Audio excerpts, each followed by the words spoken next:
৭৫ বছর বয়সী কবির মোল্লা যুগের পর যুগ ধরে ভাগ্য যেন তাকে কেন্দ্র করে লিখে চলেছে এক ভাঙনের গল্প, যেই গল্পের কোথাও না থেকেও যেন পুরোটা জুড়েই তিনিই আছেন। জন্মের পর থেকে এ পর্যন্ত ভাঙনের শিকার হয়েছেন অন্তত ৫ বার। পৈতৃক সূত্রে কবির মোল্লার পাওয়া ৩৫ বিঘা জমির ২৫ বিঘাই চলে গেছে নদীগর্ভে। এবারের বর্ষায় হুমকিতে বাকি জমি ও বসতবাড়ি।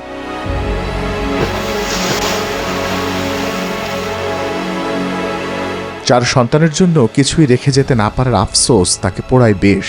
তাই তো নদীর সৌন্দর্য তাকে মুগ্ধ করে না, বরং তিনি দেখতে পান নদীর এক ভয়ঙ্কর রূপ, যা সাধারণ চোখে দেখতে পায় না কেউ। এই নদীটা ৩-৪ বার ভেঙে ছাড়লো আমার এই বয়সেই। আমার বয়স এখন ৬৫, ৭০, ৭৫। আমার লেখা নাই, আমার 4টে ছেলে লেখাপড়া করছে, ভার্সিটিতে লেখাপড়া করছে, কিন্তু এই নদীতে ভাঙে কত জমিন আমার চলে গেল। এখন কী করে খাবো? একের বাড়ির নিকটেই আমার নদী। এই স্থায়ী একটা বাদ দিলে আমার খুব একটা সুবিধা হতো, মনেতে একটা তৃপ্তি পাইতাম। তাই আমি অসহায় আছি, এখন অসহায় আছি, কারণ আমাকে তো সয় সম্পত্তি আছে। আমরা এগুলো থইয়া ওই পৈরাত রিক্সা চালান এগুলো তো পারি না, মানুষে খারাপ বলে। তাই দয়া করে একটু যারাই আছেন উপরস্থ লোকজন সবাই একটু চিন্তা মনে রাখে আমাকে একটু ব্যবস্থা নেন। স্থায়ী একটা বাদ হইলে আমরা আজীবন একটু সুখে শান্তিতে থাকতে পারতাম।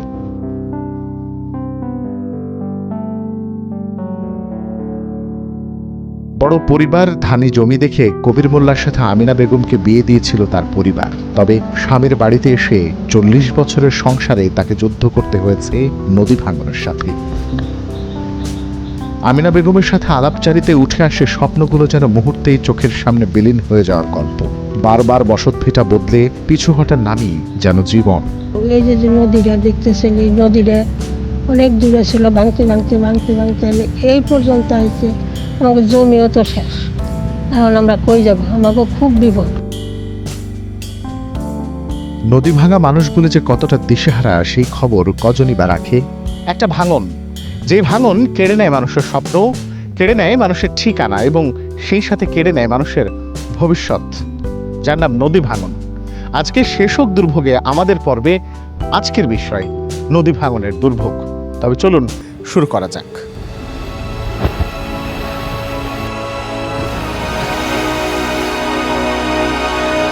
আকলিমা বেগমের এই অপেক্ষা নদী ভাঙনের। বর্ষা মৌসুম, উত্তাল পদ্মা, এরই মাঝে নদীর ভাঙন শুরু হয়েছে ফরিদপুর প্রান্তে। এবার ভাঙন যেখান থেকে শুরু হয়েছে তা আকলিমার বাড়ি থেকে মাত্র ৭০ ফুট দূরত্বে। আকলিমা জানান, এই নদী ভাঙন কেড়ে নিয়েছে তার মা, বাবা, ভাইকে। পরিবার হারানোর শোকে পাথর হওয়া আকলিমার ভয় নিজ বসত ভিটা হারানোর। আমার বাড়ি আসলে সর্বদ্র শুনতে আইসি কতকালে আমার বাপে যে এই সরে বুই আসলো আমার দাদা কইছে যে তুই সরে যাই বুড়বা খাসি করে কেটে খাইস। এই সরে দিছিল বাড়ি ফিরে দাঁড়িয়েছি কয় ভাঙ্গা দিয়ে তারে বাপ মরে গেছে, মা মরে গেছে।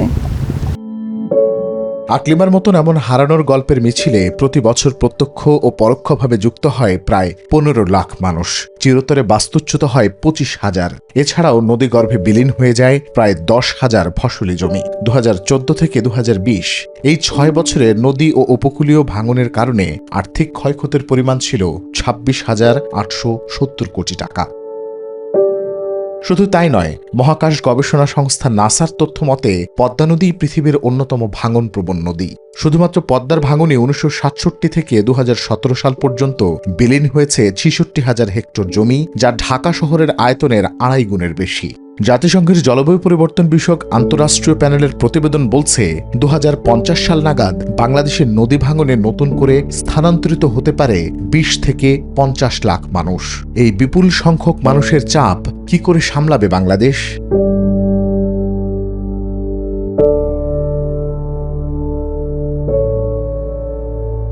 প্রতি বছর বর্ষা এলেই এই নদী গিলে খায় মানুষের ঘর বাড়ি, ফসলি জমি, এমনকি তাদের সুনিশ্চিত ভবিষ্যৎটুকু। নদী ভাঙনের এই নির্মম বাস্তবতার আরও অনেক গল্প জানবো, কিন্তু ছোট্ট একটা বিরতির পর। আমাদের সঙ্গেই থাকুন।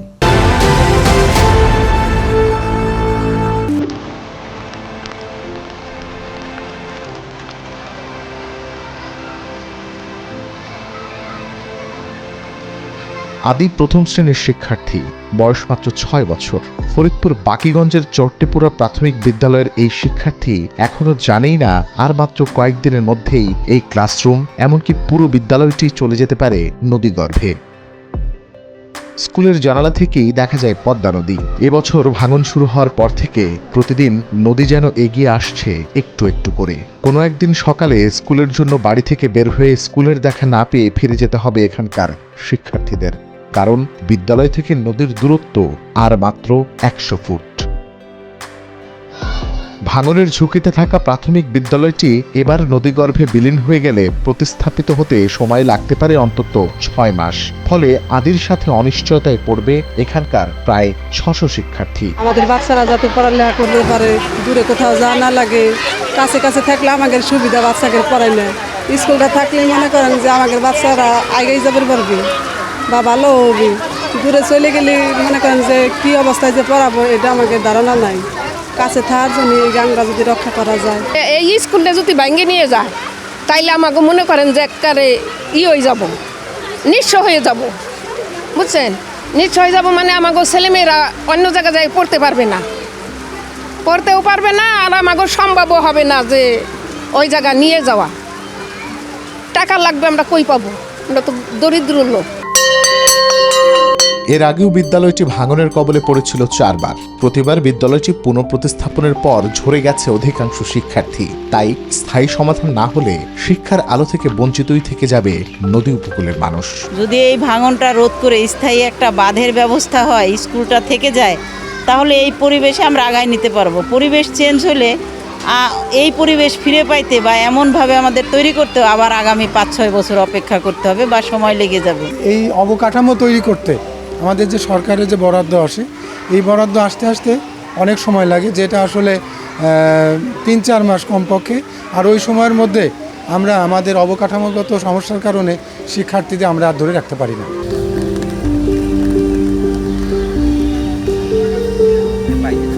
ইউসুফ মাতব্বর ডাঙ্গি গ্রামে 6000 মানুষের বসবাস।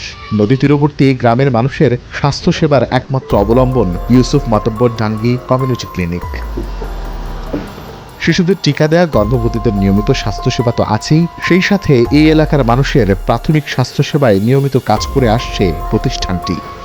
তবে এই কমিউনিটি ক্লিনিকটিও রয়েছে ভাঙন ঝুঁকিতে। এবারের বর্ষায় নদী ভাঙনের কবলে পড়লে নিয়মিত চিকিৎসা সেবা থেকে বঞ্চিত হবে নারী, শিশুসহ এই এলাকার 6000 মানুষ।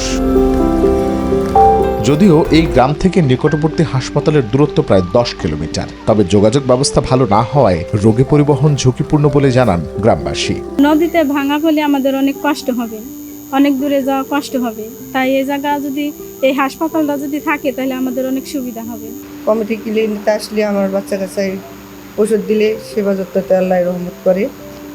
এই জায়গাটা সদর হসপিটাল অনেক দূর, আমাদের বাড়ির কাছে নদীতে যদি ভেঙে চলে যায় তো আমার বাচ্চার কাছে সমস্যা হয়ে যাবে। এখানে যদি নদী ভাঙা যদি না ফিরে তাহলে তো আমাদের অনেক ধরনের সমস্যা। আর এখান থেকে প্রায় হাসপাতাল 10 থেকে 12 কিলোমিটার দূরে যাইতে হয়। ওই অত দূর যাইতে যাইতে আমাদের এখানে সবাই অনেক হয়ে যায়, ক্লান্ত হয়ে যায়। তাই আমাদের ওখানে যাওয়ার চেয়ে আমাদের এখানে ক্লিনিকটা যদি ভালো হয় বা নদী ভাঙন ফিরানো যায় তাহলে সেটাই আমাদের পক্ষে উপকার। এই ক্লিনিক থেকে নদীর দূরত্ব আছে এখন মাত্র 120 ফুট। এই আমাকে 100 ফুট ভাঙিয়ে চলে যায়, তাহলে আমাদের এইখানে নর্থ চ্যানেল ইউনিয়নের কমপক্ষে 10 থেকে 12,000 লোক একেবারে অবহেলিত হয়ে যাবে।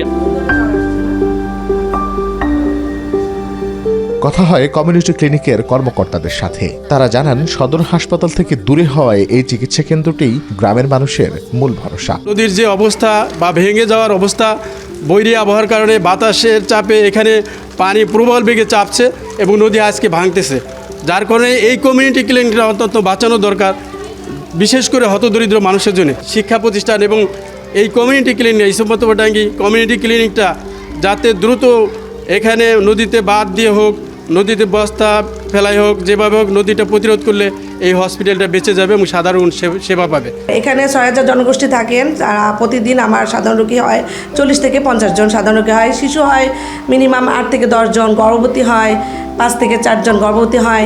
এখানে অনেক সেবা পায় আমার এই কমিউনিটি ক্লিনিক থেকে। আর আমার এই কমিউনিটি ক্লিনিক থেকে সদর হসপিটাল যেতে আরও 2 থেকে 3 ঘন্টা সময় লাগে।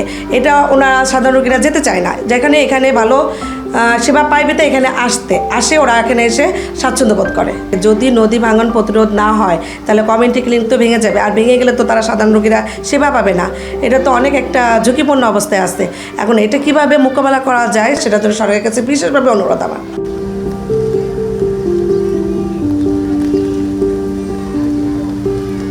কেন নদী ভাঙা মানুষের এই দুর্ভোগ, এমন প্রশ্ন ছিল এলাকার জনপ্রতিনিধি ও সংশ্লিষ্ট কর্তৃপক্ষের কাছে। এখানে কয়েক বছর যাবতীয় নদী ভাঙন সৃষ্টি হয়েছে এবং প্রায় 6-7টি গ্রাম ইতিমধ্যে নদীগর্ভে চলে গেছে।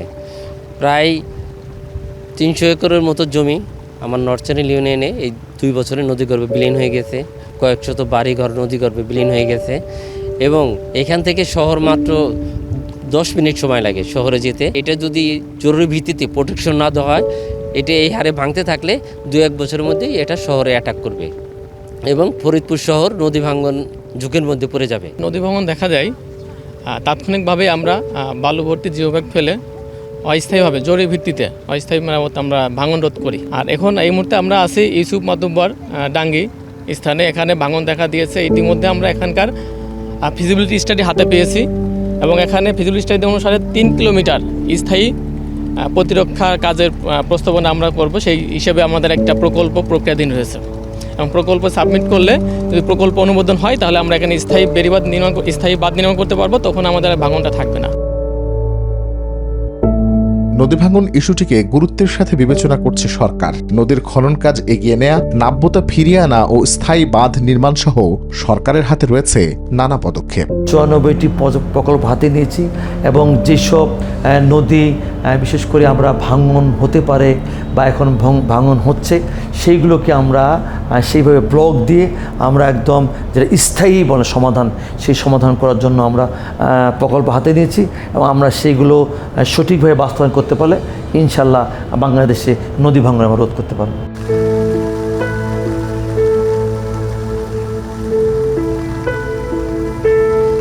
শেষ গল্পটা শেখ জালালের। আজ থেকে 1.5 বছর আগে তার ভাই শেখ হালিম মারা যান। মাত্র 1.5 বছরের ব্যবধানে সর্বনাশা পদ্মা পৌঁছে গেছে হালিম শেখের কবরের কাছে। নদীর ভাঙন হয়তো আর কিছুদিনের মধ্যেই শেখ জালালের কাছ থেকে কেড়ে নিবে মৃত ছোট ভাইয়ের শেষ চিহ্নটুকু। তাই তো প্রতিদিনই ভাইয়ের কবরের কাছে আসেন জালাল, প্রার্থনা করেন অন্তত এবারের মতো জিয়ে থাক ছোট ভাইয়ের স্মৃতিটুকু। আমাকে কবরস্থান যদি চলে যায় তাহলে আমার স্মৃতিও চলে গেল। আর আমরা যে এই বাড়ি স্থান যদি ভেঙে যায়, এই বাড়িঘর ভেঙে যায়, তাহলে আমরা যে কোথায় যাব, কোন জায়গায় যাব, কোনো স্থান ঠিক নাই।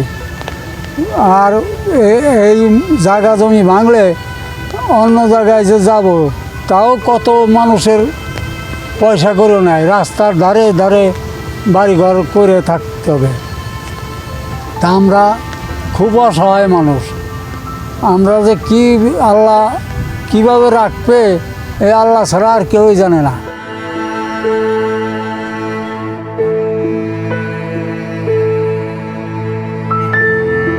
সব হারিয়েও নদী পাড়ের মানুষ বুক বাঁধে আশায়, অথচ নিষ্ঠুর নদী ওঁত পেতে থাকে তার পরবর্তী গ্রাসের অপেক্ষায়। নদীর তীরে বসবাস মানে কি অনিশ্চিত জীবন? কেন বছরের পর বছর কোটি কোটি টাকা প্রকল্পের পরেও থামানো যাচ্ছে না এই নদী ভাঙনের দুর্ভোগ? এই প্রশ্নের উত্তর যেন আজও অধরাই থেকে গেল। এই দুর্ভোগের একদিন শেষ হোক সেই কামনায় আজকের মতো এখানেই শেষ করছি। দেখা হবে আগামী পর্বে নতুন কোনো দুর্ভোগে।